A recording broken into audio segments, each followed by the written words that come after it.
Keessan ana madaamina cinqitii waan leen qabu kun ammoo yoo meeshaa ajajatanii mana karaa nurraa fudhatee jireenyu akkana kanarra osoo jiraachuu baattanii warra jechuudha maallaqni achi ergitan yoo ka dabalu ta'e jireenyi hin dabala yookiin ammoo wanni bitan hundee wajii dhiistee maali jorri jettan assalaamu alaykum warahmatullaahi wabarakaatu ashama harka fuunee oromoo kiyya guutuu jirra jirtu amantiif kutaa rasuuliin koodiin baga jiraattanii waa'ee baddee kiyyaa irratti sababbiin viidiyoo gadhiisuu addaan kukkutee akkasuma mootuyyoo WhatsApp irratti tokko tahee Telegramanii daddaffiidhaan isinii deebisuu dadhabee fi jireenya hawaasummaa yookiin jireenya dhuunfaati asirratti warroonni jechuudha hojii waan dhiise yookiin ammootuyyuu warri hojiin keessan meeshaan fakkeenyaaf jechuu carraadha nama meeshaa baatii afur na biraa qabu kaama fe'ataa jiru jira kaama xumurataa jiru jira ka haara ajajataa jiru jira hundi isaatu akkuma jirutti tahee garuu haa ta'u malee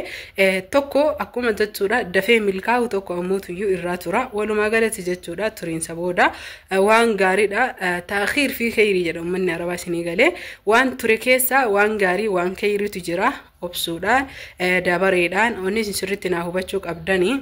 fakkeenyaaf jechuu dhugaa rabbii anuyyuu mataan kiyya samoona kana hojii beekatuma lash godhee jira dhugaa jirtu sinitti monni sin dhoysu hin jiru fakkeenya fi dura iidaan sababeeffadhee iidaa itti aansuun ammoo iida boodallee meeshaa warra tartiiba maallaqa galchanii ji'a 3-4 firnichara ajajatanii na biraa qaban isaan jalaa xumuruudhaan yookiin ammoo jalaa herreega isaanii cufuudhaan itti aansuun ammoo anillee qorri wayiillee na dha'ee yaadatan na qufaasisaa ture miti namoonni hedduun siyyuu rabbi siyaa fayyisuu baga fayyitee jedhaa turtanii itti aansuun ammoo kanaafi qorri na dha'ee jechuudha na qufaasisaa ture dhiifama isiniin jedha akkuma isin beeytan qorri na dha'ee na qufaasisaa ture jechuu waan biraa odoon tahini inni suni xiqqoo na jajjabaatee jennaaniin wandollee deemee akkasuma ammoo asitti illee yaala xiqqoo isinii galaa miti sababa saniif biizii isinirraa tahee isinirraa bade namni ammoo meeshaa geessu akkuma geessutti jira ajajallee fuudhutti jira gabaabamatti jechuudha viidiyoo waa'ee jechuu dhiyoo kana gadhiiseedha waa'ee gorsaa nu hojjedhu irra deebitee maa nuun hojjannee viidiyoo oolmamaa nuun hojjannee hojjettaniifi hundaa jechuudha baay'isee isin hojjechuu baadhu taree isiniif hojjedha inshallah wa ta'ala wanni sirriitti naa hubachuu qabdan yeroo an dadhabellee akka dadhabetti ilma namaati naa obsuu qabdanii yeroo ani hojjedhellee akka hojjedhetti naa jarjaruu qabdanii isinii galee carraa fayyadamuu qabna jechuudha kanaaf inshallah wa ta'ala hojiin akkuma itti fufee jira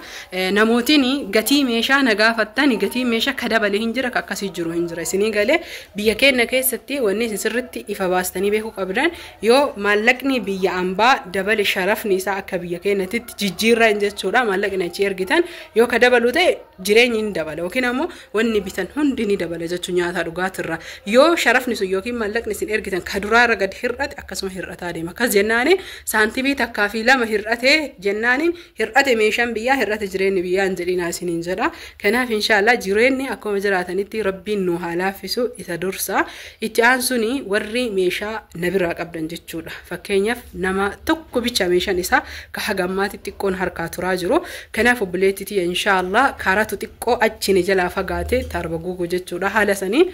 barbaadumatti jira wallahi baay'ee yaadda'u jira naa obsi meeshaan kee hundi qophaa'ee jira hin gammaddaa sii galee gammachuu argatta yoo meeshaan kan keessii galee dhisiif gala namni waan adda addaa jedhu mala karaan fagoodha nama fagoo jiru maal amantee waan adda addaatiin sammuu isin horeersuu danda'ani fakkeenyaaf meeshaan namsanii yoo kuma 200 ka ta'u taate ati yoo xiqqaate nama 50 yoo keessummeessite 200 yoo baay'iste nama 50 kun birrii meeqa ta'a jechuudha sababa nam tokko nam 50 gabaa nam 50 ari'an jechuudha namni hojjetu waan guddaa fuulduratti argatuuf galma guddaa gahu sallaala malee kan har argatu hilaalu kasi qalbii kan kee amansiisi du'aa illee kadhadhu waan jechu ijoolleen arabaa biyya aman arabaa jirtan hedduun keessan ana madaamina cinqitii waan leen qabu kun ammoo meeshaa ajajatanii mana karaa nurraa fudhatee jireenyu akkana kanarra osoo jiraachuu baattanii warri jettanii nattaasaa jirtanillee jireenyi addunyaa kuni hundi isaa gammachuun qabu sii galee isinii galee maaliif jennaaniin manni biyyatti karaan isinirraa fudhatullee carraadha jireenya biyyaati isinii galaa jira jireenya waan ta'eef jecha bakka alhamdulillah jedha tahaftee shakkara warri hunda dhabdanillee ammoo yoo inshallah har'a dhabdan malee bor argachuus bitachuus dandeettani kan madaamin isin cinqitu isinii cinqaa kana keessa jiru madaamin na jijjiiramte cinqaa na cinqite jettani wanni sirriitti hubachuu qabdan isinii jijjiiramu osoo hin tahin isin tutti jijjiirame maaliif jettani yoo nagaafattan yaadan dhiphattani keessan cinqaa waan ta'eef dubbii duraanuma isinii haasoyitee dandeettan san dadhabuu irraa fakkeenyaaf amma namni biyya namaa ture biyya araba wallahi cinqii waca namaa haasa hamaatii ufiituu hin danda'u isinii galee kanaaf akkas taatan malee isinii jijjiiramu isin cinquu isin tama duraasanii isinumatu yaanni keessan jijjiirame cinqame waan jedheef sababa kanaaf waan madaamin isinii jijjiiramte isin cinqitu isinif fakkaata ammoo jechuudha warri madaamin ganamas gubdu galgalas gubdu rabbiin isinii alaafisu hunda keessanuyyuu waan mana isii dalaydanii argattan san rabbi isinii harazzaqu bakkuma jechuudha taa'anii hin jedhu namoonni hedduun maal kadhata beeyta taa'anii nyaachuu taa'anii wanni dhufaan jiru manatti illee yoo hojjette alattis yoo hojjette hojjattu malee taa'anii ka qaban tur hiyyummaa malee taa'anii wanni nama dhufaan jiru isinii galee hojjetan socho'an malee hiyyummaa qofatu taa'anii namatti dhufa kanaafi rabbiin wanna dalaydan xiqqoo keessa barakaa isinii kaa'ee nama sadarkaa guddaa ga'u hunda kennaa taasisu warroonni lakkoobsa osoo ammattan sun gaafattanii lakkoobsa yeroo hunda wanni viidiyoo kiyyarra barreessuu fi akka isin nan gaafanneef garuu koomantii jara lakkoobsi hedduutu iyyuu jira isinii galee lakkoobsa kee rabbii jedhii nuu kenni rabbii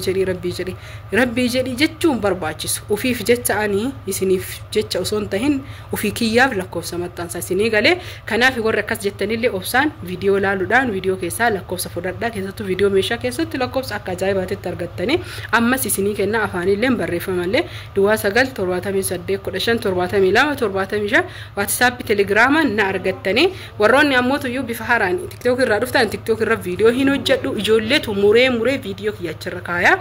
achirraa fudhanii TikTok irraa hojjetan TikTok irratti hin hojjedhu TikTok kiyya waan ani irratti hin hojjenne follow gara 100 fi kuda meeqa kuda tokko kuda lama irraa 100 kuma 5 kuma 6 torban irraa kaase jechuun isinii galee TikTok faayidaa ofii malee faayidaa namaa hin barbaadu kanaaf warra achirra na iidanillee viidiyoo kiyya namni mummurtee ijoolleen irra kaatte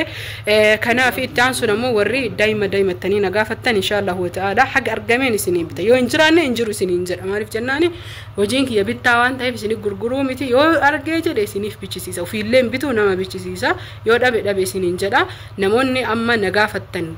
nam lama moo sadii yeroo ofoo son ta'in maallaqa keessan galchitanii haala saniin jechuu akka isinii bitame gochuu dandeettanii itti aansuun namootiin yeroo meeshaa jechuudha sobdanii nama galchisiiftanii birrii itti nama dabalchiiftanii birriin itti dabalu ka ijoolleeti dhugaa rabbi isinitti hima hundaa miti parsantii 100 keessa 99 hanga nama nagaatu na qunname 99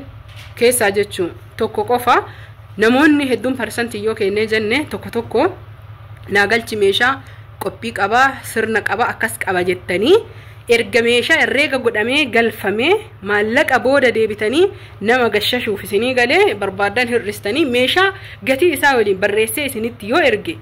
maal wanni dagongoran tokko hin jiru maatii keessanitti hima isinitti hima maallaqa nama ammoo wallahi si ergati yaa rabbi na nyaachisin jettanii ani akkuma isin amantan isin amana isinii galee yoo ani isinii galchee jedhe maallaqa achiin kaan bakka hin ergineetu jira namni kun waa argachuuf aduu keessa yoo xiqqaate meeshaa keessan kadhabame ajajaan ka argame bitaa aduu keessa gubanne gaafa geessinu gubatame argine yeroo har'aa makiinan biyya keessa ka imalu lubbuu fi baate akkamii akka cinqamaa jiru warra biyya keessa gaafachuu dandeettan warra biyya keessa yoo jedhu nama taa'u miti nama walii gaddeemu walii gassochoo mee makiinan akkamitti isiniin jira jedhaanii beenziilii dhabamee jechuudha kanaafi waan akkasiillee irraa fagaadha warroonni gaggaariin hiriyoota akkasii qabdanillee itti himaa jala sararaati namni kun waa argachuuf bu'aa argachuuf malee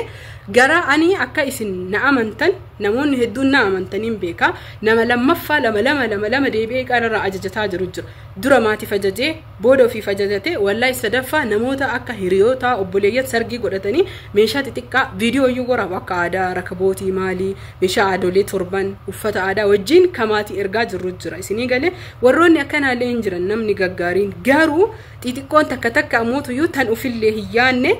nama bichisiifti hin herreega goota akkuma nama kaawwanii seeti amantee ergita maallaqa ammoo siin ergan maallaqaan itti dabalu kun kiyyaa miti ka ijoollee obboleeyyan keessaniiti kanamaatiin nama bakka buusa malee wallahi maallaqaan qabu hundi keessan namni biyya Arabaa ture maal akka qabu maal akka dhabe hin beeytanii yoo obsa takkitti taate malee maallaqa hin qabu kanaaf maallaqa inni isinii dabalu ka ijoolleeti warri maallaqni kiyya ka ijoollee kan isinii dabalu isin bira jiru maallaqa kiyya naa galchaa isiniin jedha kanaaf hundi keessan isin jaaladha isin kabaja viidiyoo biraati walitti deebinutti nagaatti horaa bulaa ani hin banne jireenya dhuunfaa hawaasummaattu kiyyummaan qofti xiqqoo biizii na godhe viidiyoo irratti hojjechuu dhiise malee ni hojjetaara meeshaa namallee ni geessaa ajajjallee ni fuudhaa jira meeshaa keessanillee tartiiban isiniif geessaa isin jaaladha isin